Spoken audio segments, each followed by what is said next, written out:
Namaste. Hari Om. Shalom.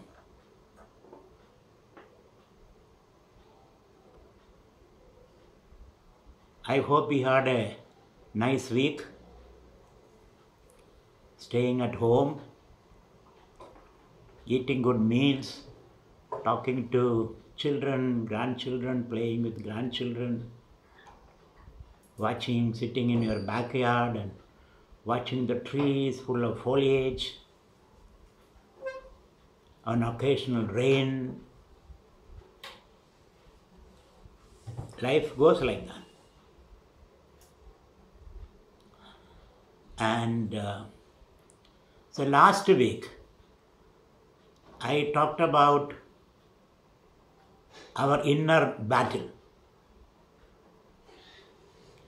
Our battle against our own inner demons.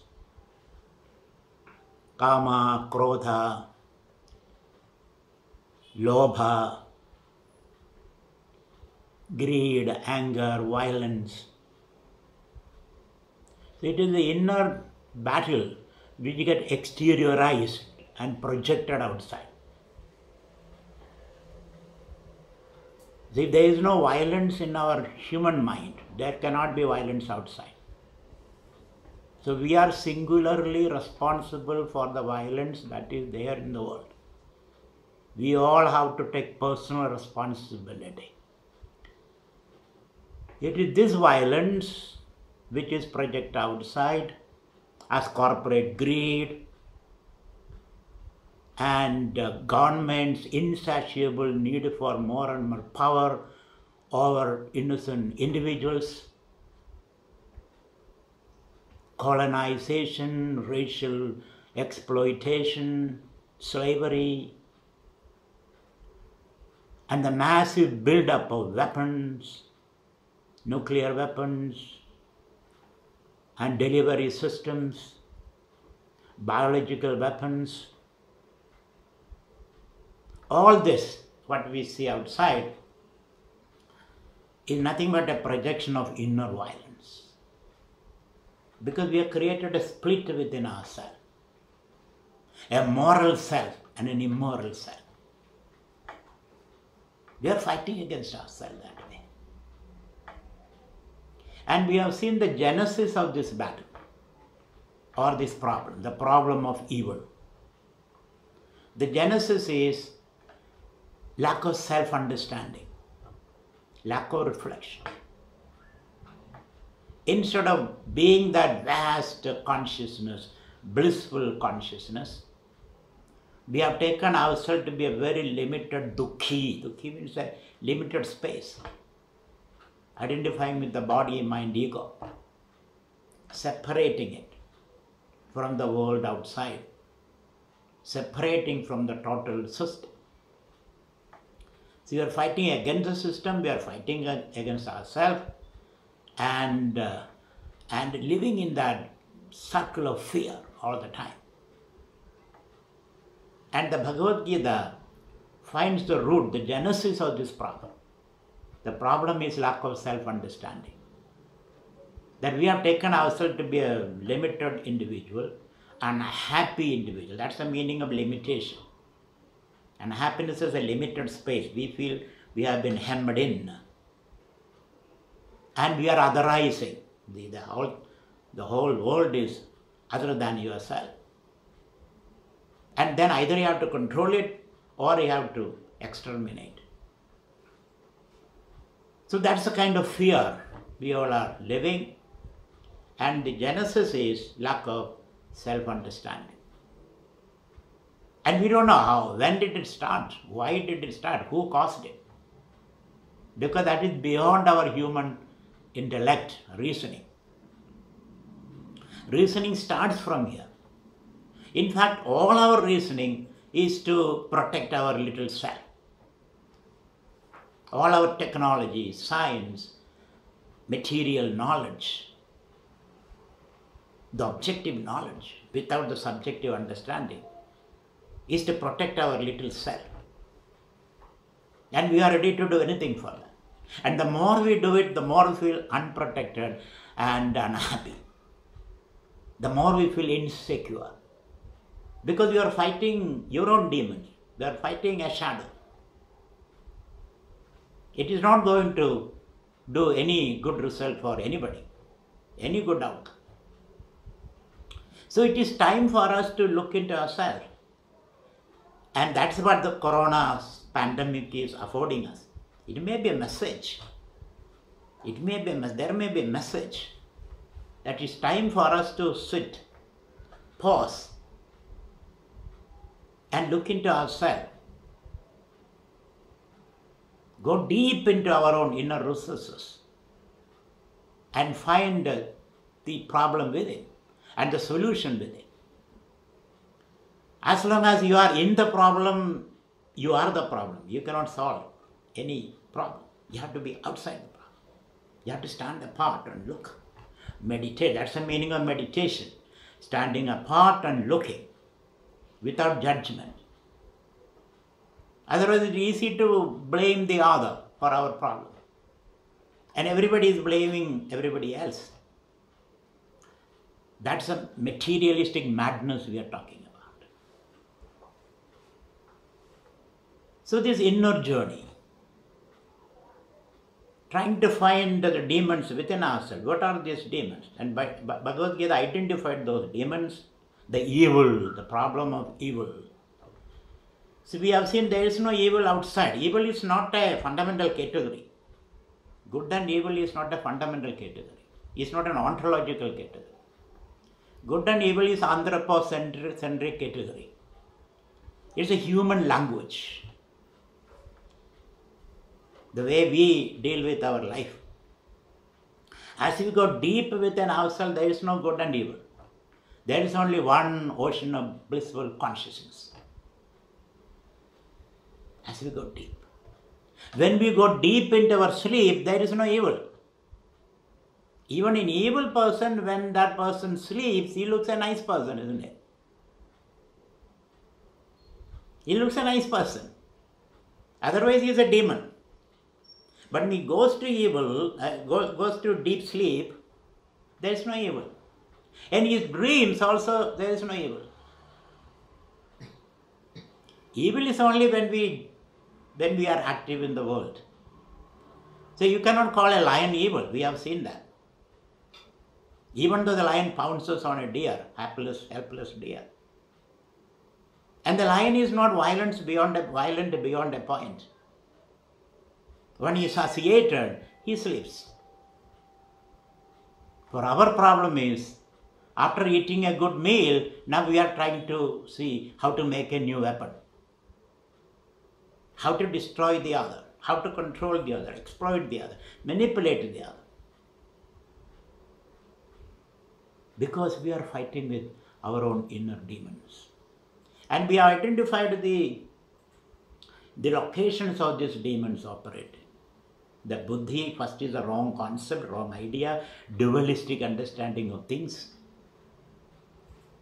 And all our knowledge is about the other civilization, other culture, other people, whether it is sociology, psychology. There is no inner reflection. I try to know your mind.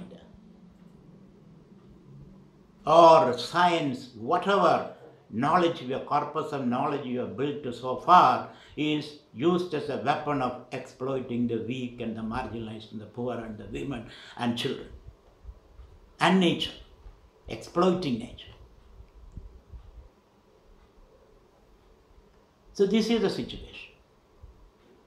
So we have to deeply reflect now.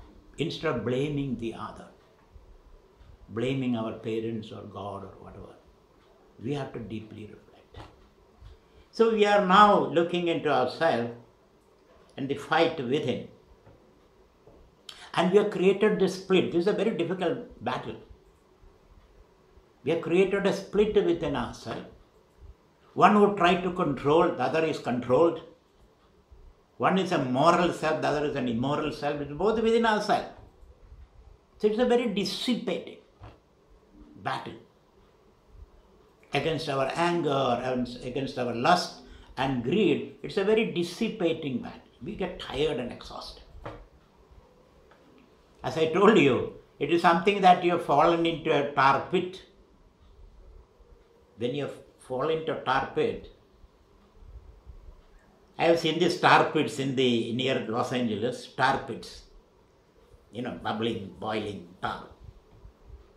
And if you fall into that, the more you try to come out, the more you struggle, the deeper you go. It is a losing battle. So we have to go beyond. We need some help from the beyond. Isn't it? If you have fallen into a tar pit, somebody has to come and pull you out. If you are lost in a deep forest, somebody has to come and guide you. Because you don't know the directions. So we are now looking for, in our inner battle, we are feeling exhausted and tired and lost, and we simply give up. Or take a couple of drinks. Or watch the TV. There is more violence there. So we feel we are not the only people who are suffering. There is other people also. A kind of vicarious satisfaction. No, that's not going to solve the problem. Distraction is not going to solve the problem. Entertainment is not going to solve the problem. We have to look into the problem right into the eye. Catch the bull by its horns, as they say. It is time for us for deep reflection and wait for some light to come from upstairs, let us say, from the beyond. But the materialistic mentality is such there is nothing beyond. This is all what we have. Whatever we see through the microscope, stethoscope, periscope, that is all what is there. There is nothing beyond. Or whatever our mathematical thinking can take, that is all what is there.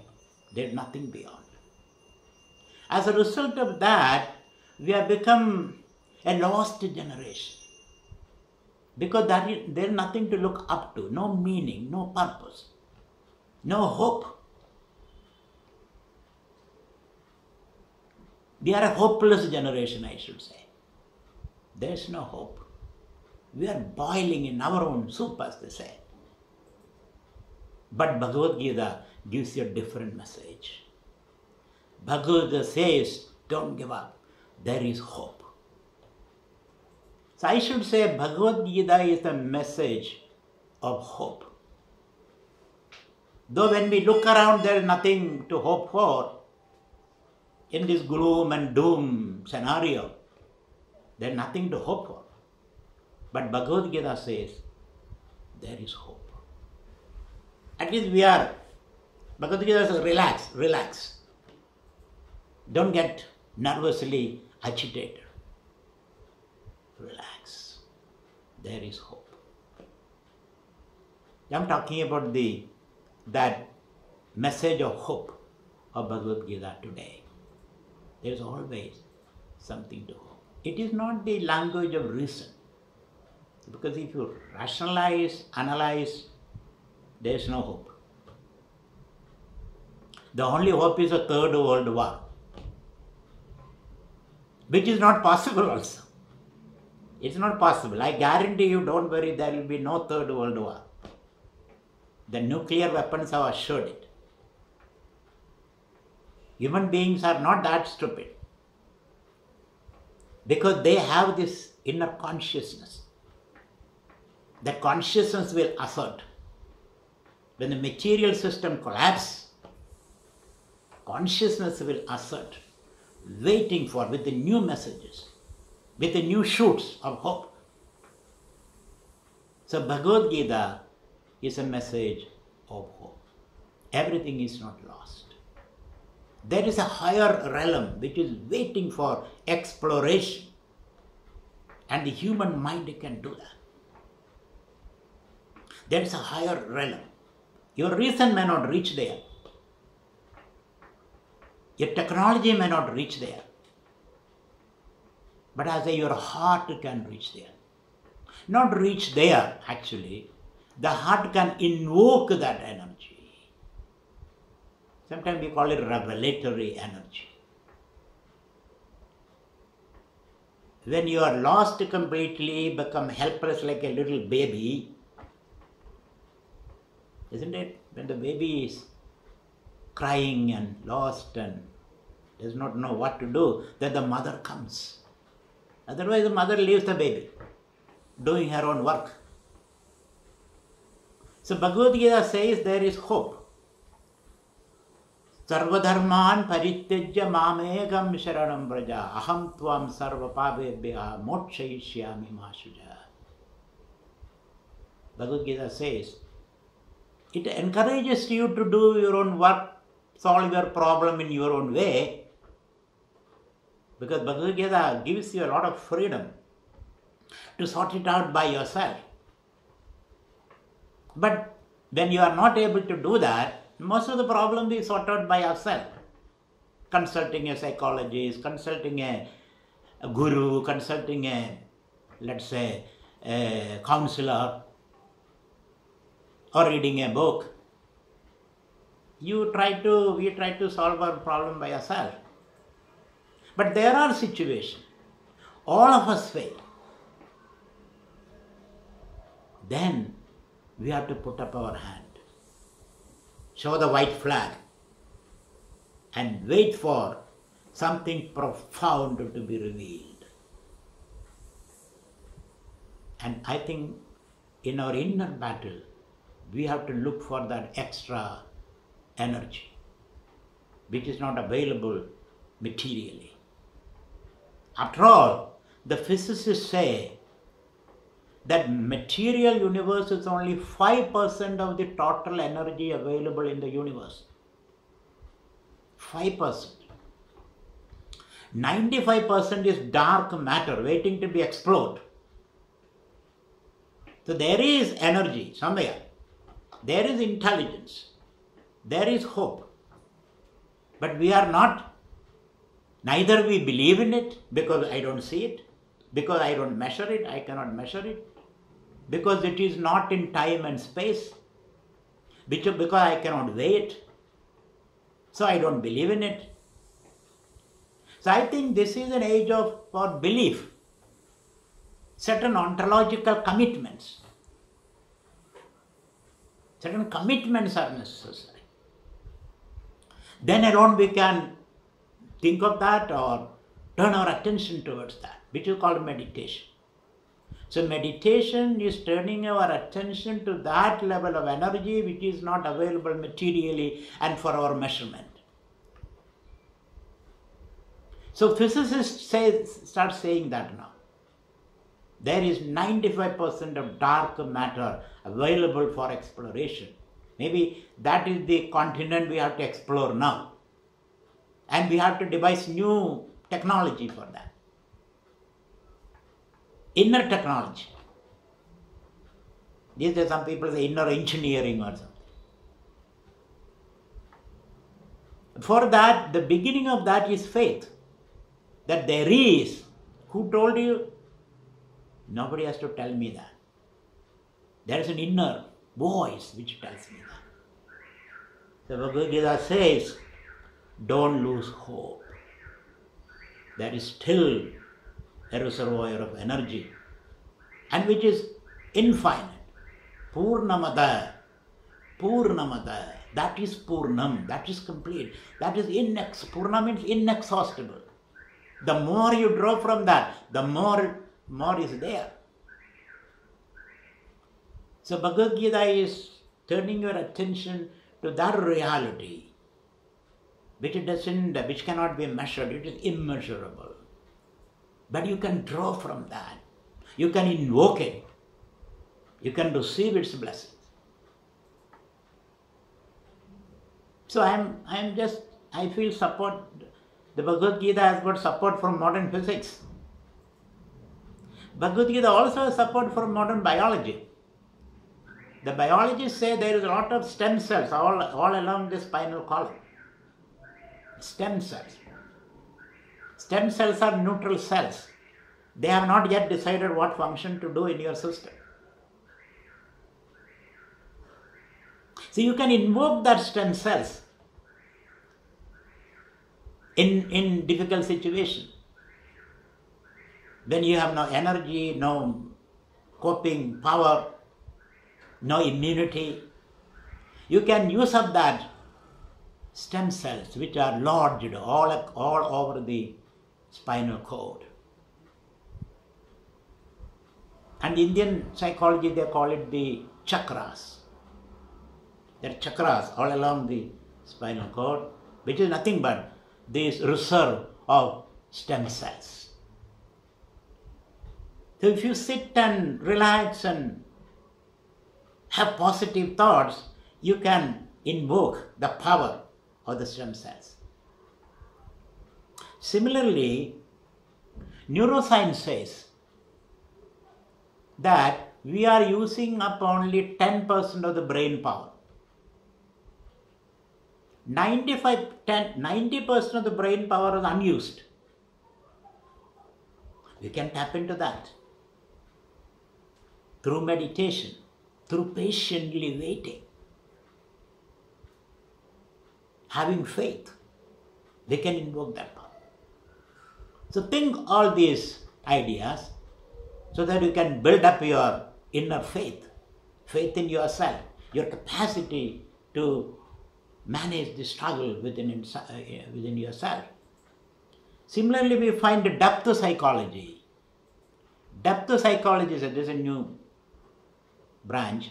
Depth psychology says you have inner reservoir, unconscious power, unconscious energy, which you have been suppressing all these while. As we grow up, the society, our teachers, our parents, they all suppress your inner instincts and impulses, and that way you have built up a lot of unconscious energy. And at this point, we are using all our energy to suppress that. You can invoke that. The depth psychology. Now, positive psychology.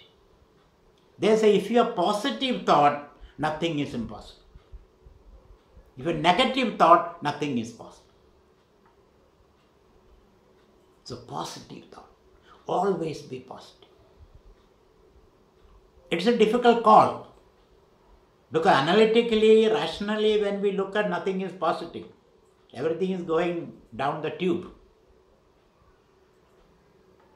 But because this faith, this understanding, or the message of Bhagavad Gita says, have faith. Faith is not a blind faith. Faith has to be based on some conviction, some ontological commitment. So you can invoke that energy. So the question we left you behind last time is, in this inner struggle with my own demons, what are the demons? Ignorance, desire, lust, and anger, and this exploitative, acquisitive nature that we have built up over a period of time. Can I get some help in this struggle? It could seem that I am losing this battle. Can I get some help? Can somebody or some higher power? So Bhagwan says, Krishna says, don't worry, relax. Help is coming. There is help possible.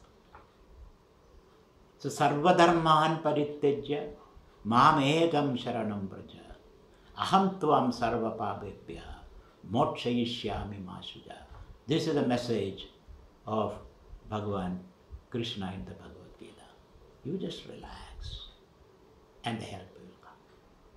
You will develop your immunity. You will develop your insight. Just watch. Just watch. Because when you struggle with your own inner demons, the more you struggle, the more you become victim. Isn't it? I will not be angry. Tomorrow onwards I will not be angry. And you try to dig your nails into your flesh, I will not be angry. And then you become more angry, isn't it? I will not be jealous.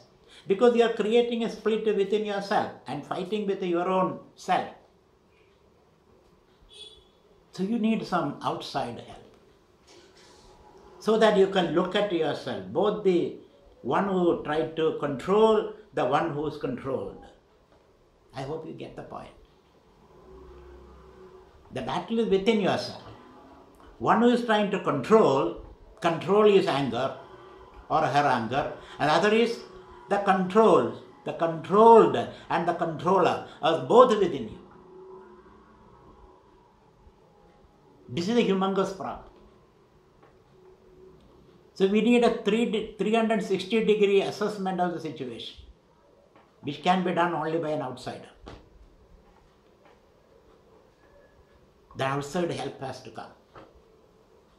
So Bhagavad Gita says, outside help is available.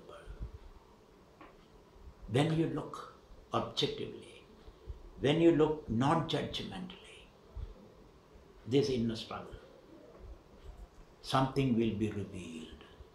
The clouds will clear and the sun will shine. And there will be a shower of blessings. As Patanjali says, Dharma Mekha Samadhi.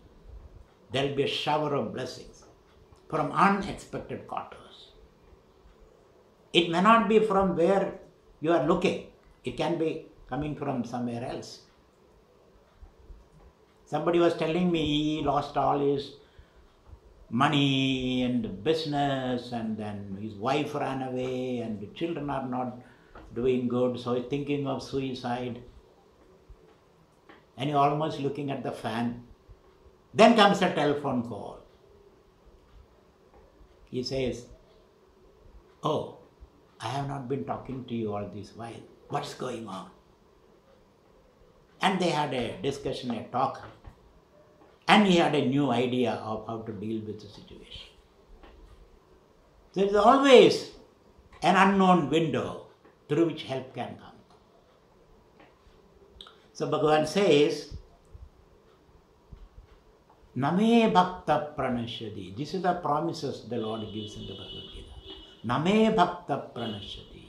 My devotee means who has got a certain understanding of this transcendental power, the transcendental dimension, which can be invoked. It is not an indifferent power.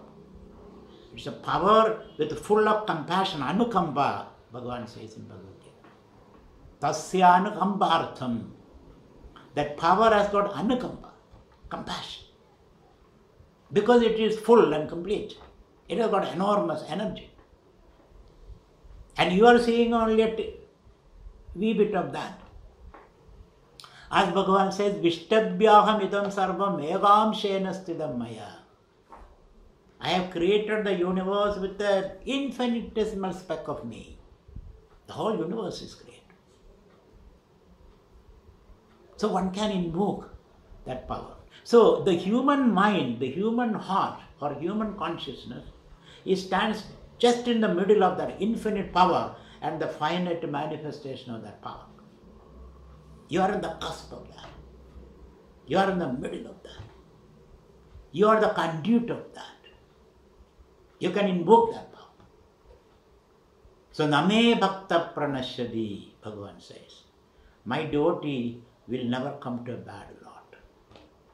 Ananyaschindayando mam yajana parivasade tesham nityabhiyuktanam yogatshemam vahamyaham.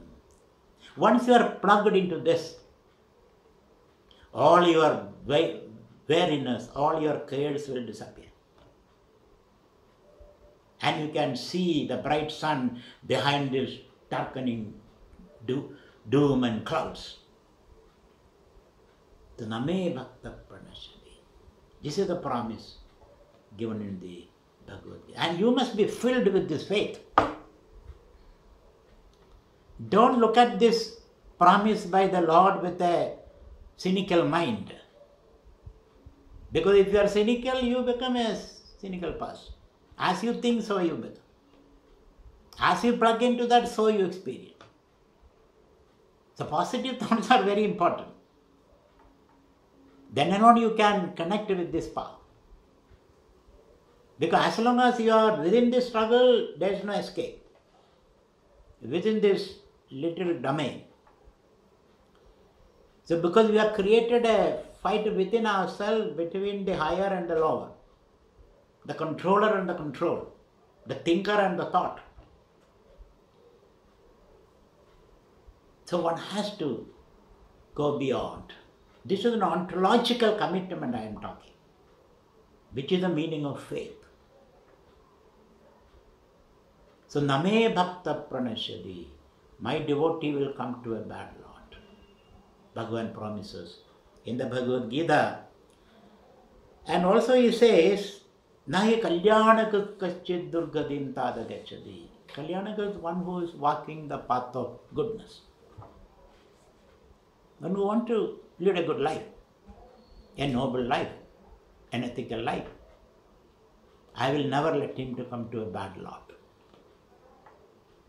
But what I see around, your logical mind says only bad people flourish in this world.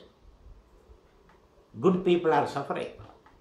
This is Kali Yuga, that is another explanation. In Kali Yuga, only bad people will survive and good people will perish. And this is Kali Yuga.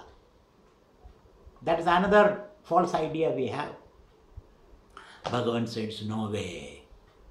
If you are on the right path, the path of Dharma, I will be there behind you to hold your little finger and see that you are through these difficult times.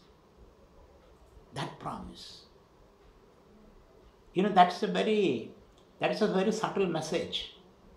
You can feel the presence of Lord when you read Bhagavad Gita, all these verses, when you can see the presence of higher power, holding your little finger, walking you through these difficult times, and make you see the land of bliss and joy, of light and brilliance. So, Name Bhakta Pranashyadi. I will not let my devotee come to a bad lot. So that means what about the other people? Those who are not devotees of God, so God will punish them or what? But God, all of us are His children. At this point I have to use metaphorical language. You are God's children. These are all metaphors. Don't think that there is an old man sitting there and surrounded by all these broods. When we talk about beyond the mind, beyond your intellect, I have to use metaphorical language. There is no other way. Because logic fails here. Reason retreats here. Words withdraw from here.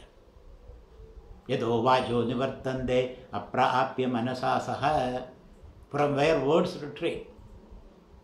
So now we are thinking of a way to connect with that transcendental truth. That 95% of dark matter. Maybe that's why Krishna is dark, isn't it? Krishna is dark. Krishna represents the dark matter. What is white is flippant. That's nothing. It exhausts easily. It comes and goes. What is dark is deep. As I said, the woods are lovely, dark and deep, and I have miles to go before I sleep. So this dark matter, Krishna is dark, Shiva is dark, even Vishnu is blue. Not because he has no oxygen in the bloodstream. That is not why he is depicted as blue. Blueness represents depth, width, dimensionlessness. So here we are talking a new language now. The language of mystic language. Language of metaphors. There's no other way of explaining this situation. There is no other way of invoking a higher power. So please understand, all these verses in Bhagavad Gita is very important. Aham tvam sarva bhavebhya mokshishyami. I shall liberate you from your problems. It's a promise. Name bhakta pranashari. My devotee will never come to a bad lot. Nahi kalyana krutnas kachis durgadim tada gachati. And I will light the inner lamp of such people, Bhagwan. I will light him up inside. So all these promises are very, very important. And to understand that, we need a very subtle mind. Sukshma buddhi. Not Tishna buddhi. Tishna buddhi means a very sharp mind. A sharp mind can cut things. A subtle mind can stitch things together. So what we need is a stitching mind, not a cutting mind. Not an analytical mind, but an integrated mind. Then alone you can invoke this higher power Bhagwan talks about. So, can some help come? Yes. In your struggle against your inner demons, where you feel exhausted, completely lost, because you are fighting with another person, of course, there is some energy that you feel, nervous energy at least, but when you are fighting within yourself, you have created the inner split. It is hard. So Bhagwan says, I shall be there with you. You walk the path of truth. You walk the path of righteousness. And very beautifully Bhagwan says, Yada yada hi dharmasya glanir bhavati bharata abhyudhanam adharmasya tad atmanam sujamyaham. Whenever good people suffer and bad people flourish, or whenever dharma suffers and adharma flourishes.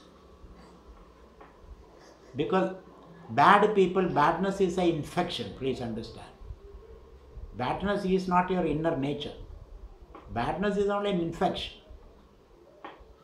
Therefore, when bad people flourish means when the infection is virulent and it goes viral, let us say,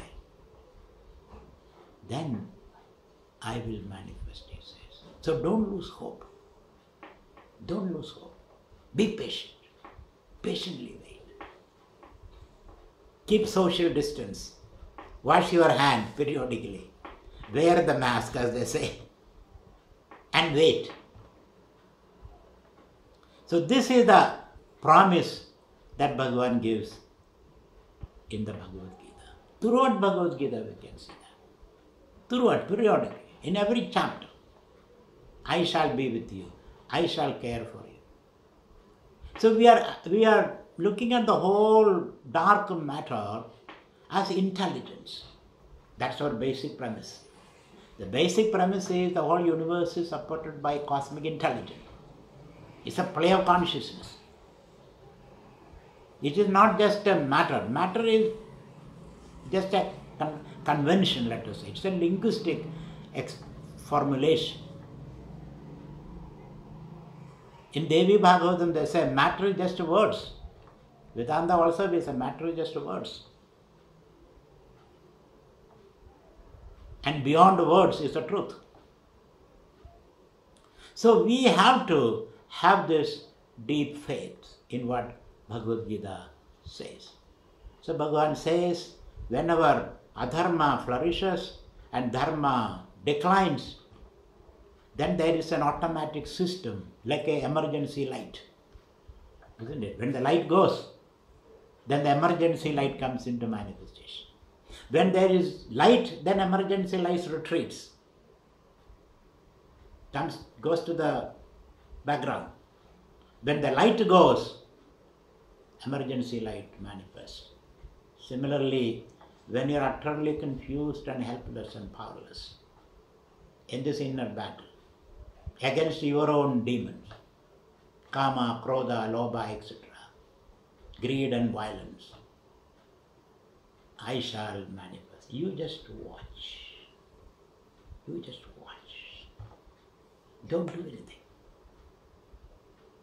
Because when you do something, you will be adding more fuel to the fire. I hit you, you hit me.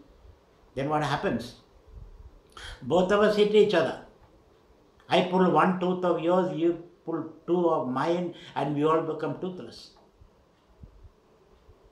I break your knee, you break my knee, we all become disabled, limbless. I pull one eye of yours, you pull two eyes of mine, then we all become eyeless. Is it not? So what Bhagwan says is wait and watch. This is very, very important.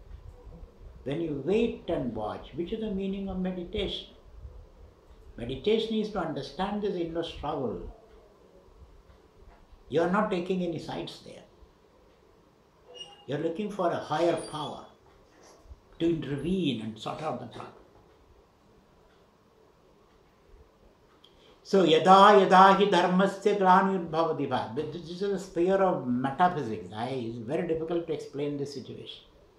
You need deep faith and sensitivity and empathy and self-confidence. Otherwise, this realm is difficult to be explained.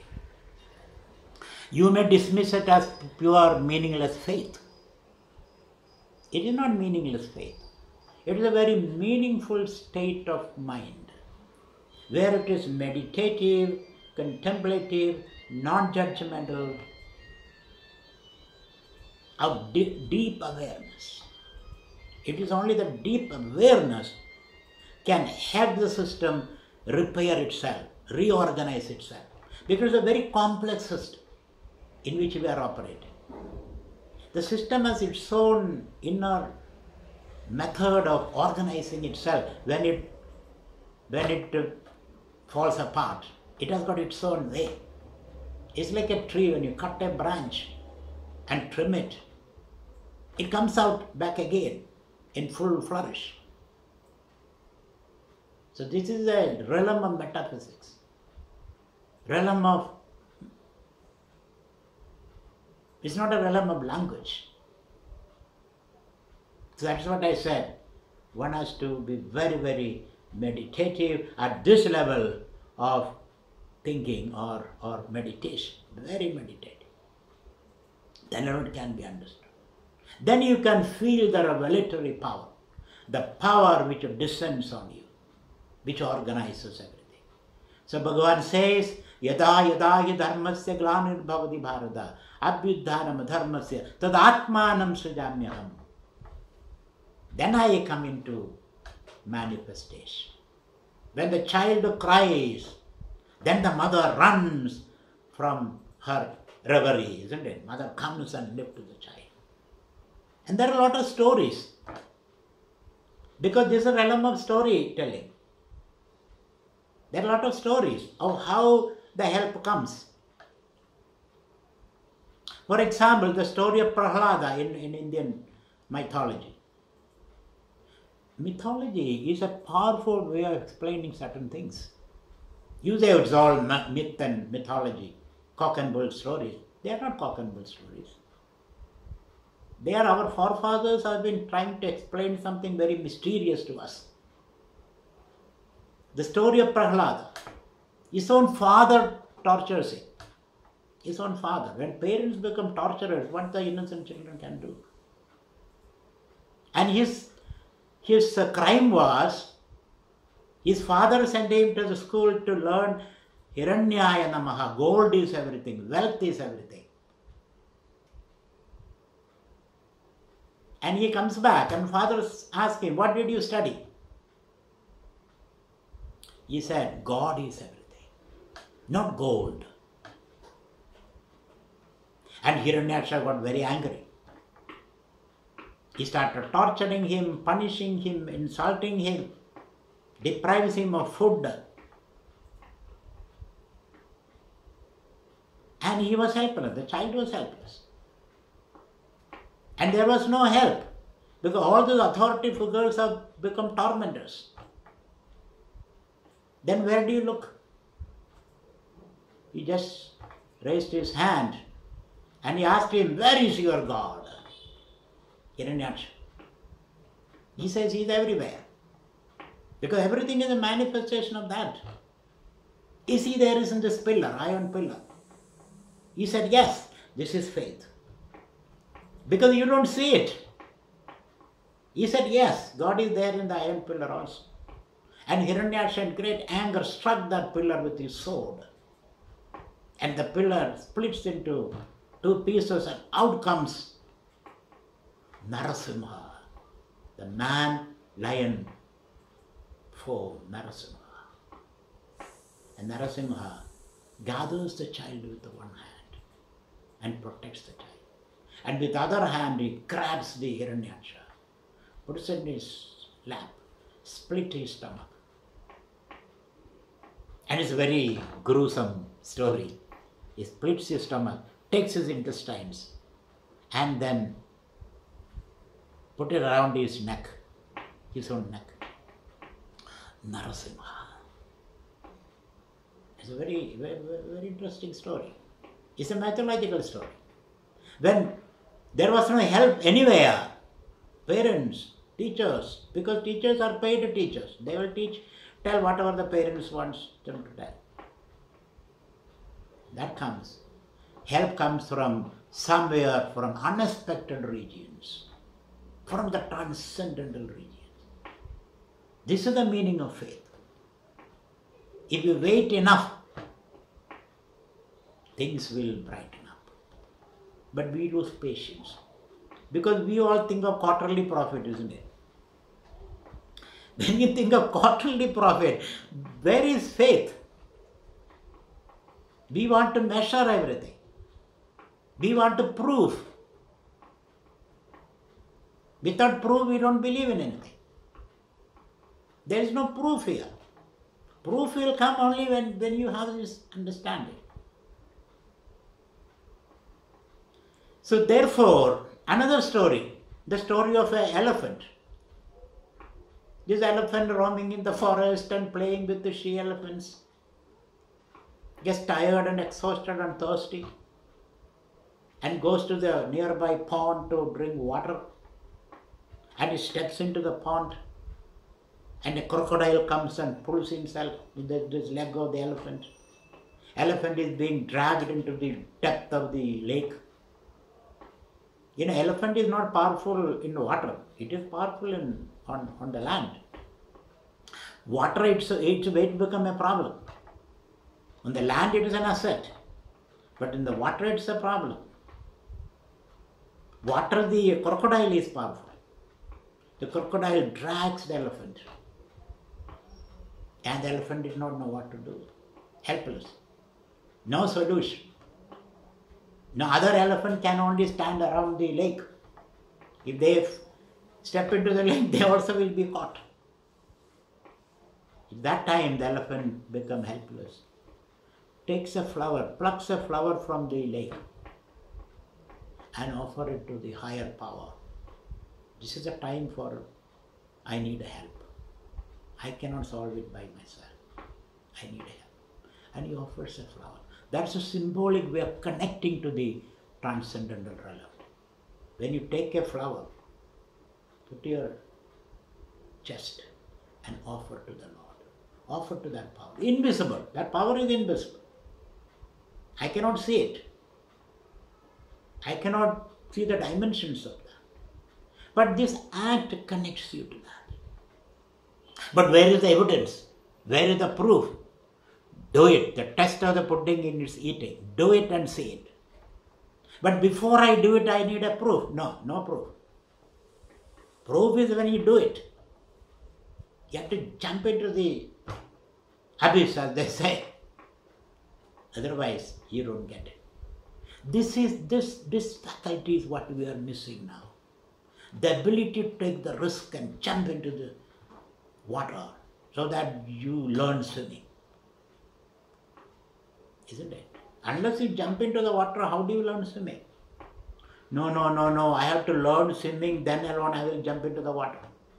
Okay? Then you will never learn swimming. Unless you jump into the water, how do you learn swimming?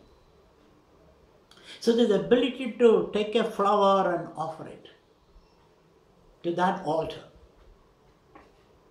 where I see only the feet of that, not the other dimension. This is the enormous power. If you have that, you can get access to that power all the time. This mystic mind. This is called the mystic mind, which can access that power. So Gajendra means this elephant, takes a flower and offers.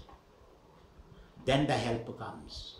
In the Puranic story, we find Vishnu comes on the Garuda, his vehicle, swings his chakra, his discus, and cuts the neck of the nakra. Nakra means this animal, this crocodile. He cuts his neck, and the elephant is saved. And the beauty of that, the crocodile also is saved. Crocodile is saved from his crocodile conditioning, because they both were playing different roles. This is another mystery in the world. You thought the crocodile was a nasty animal, nasty creature. Crocodile is playing its role. The elephant was playing its role. I hope you get this mystery. This mystery has to be grasped. Crocodile was playing its role, elephant was playing its role. They were all identified with its own conditioning and they were fighting. And then when the discus of the Lord falls on the crocodile is saved out of its conditioning, and the elephant is saved from its conditioning. Both are happy. Both are happy. This is the kind of victory we want to see in the world. Both the victim and the perpetrator, the oppressor and the oppressed, both are helpless, playing their own roles. We have to liberate both. Otherwise, today's oppressed become tomorrow's oppressed. That game is a losing game.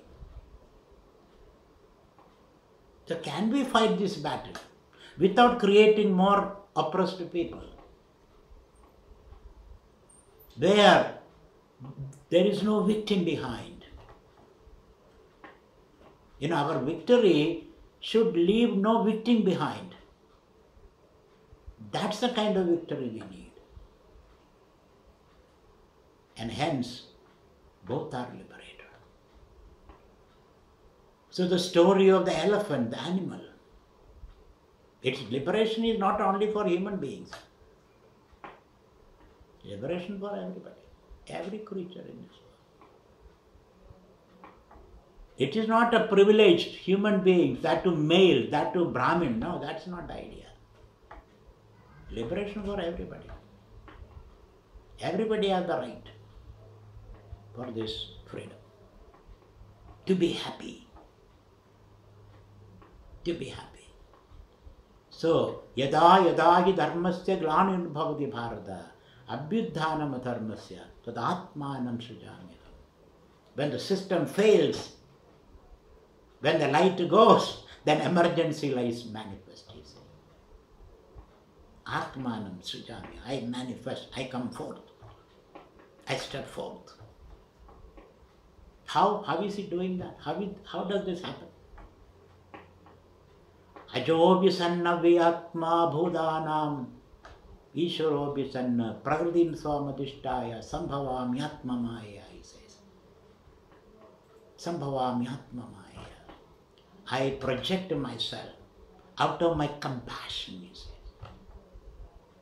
So you may think that dark matter, can it be compassionate? Is it not a human attribute?